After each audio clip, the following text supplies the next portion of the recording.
For a long time, I believed something that I didn't even realize was shaping my life. And that was, if I ask for help, it means I'm weak or incapable. So I tried to do everything on my own, figure things out, push through, and hold it all together. This worked for a while, but over time, instead of feeling strong, I ended up feeling burnt out, overwhelmed, and honestly, a little resentful. If you're new here, my name is Jordan, aka Jordy Lightsey. I'm a certified mindset coach. And if you've ever felt like you have to handle everything by yourself, this video is for you.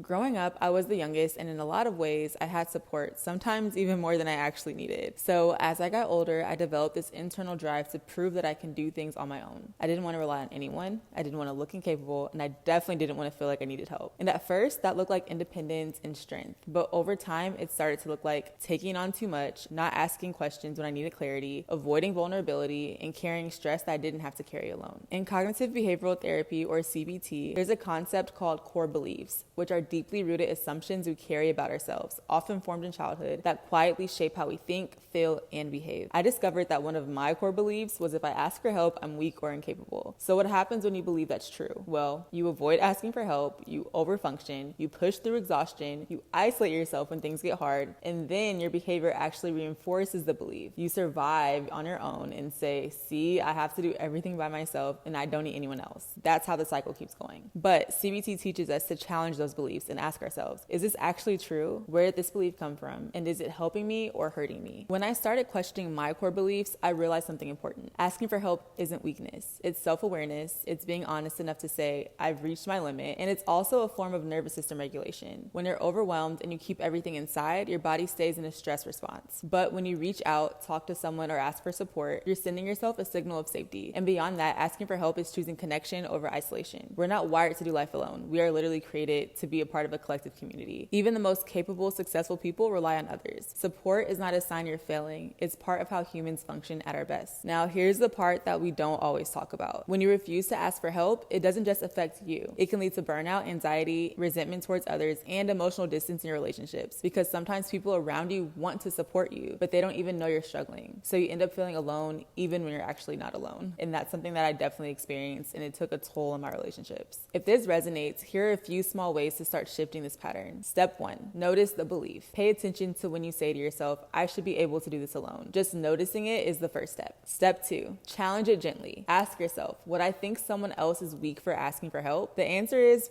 probably not. Step 3, start small. You don't have to share everything all at once. Ask for help in a low-stakes situation, like asking for clarity on a task, asking for a second opinion, or even expressing your need for emotional support. Step 4, let people show up for you. Now, this might be the hardest part, but remember that receiving support is just as important as giving it. If you've been carrying everything on your own, trying to prove that you're strong enough to handle it all, let me remind you, strength isn't about doing everything alone.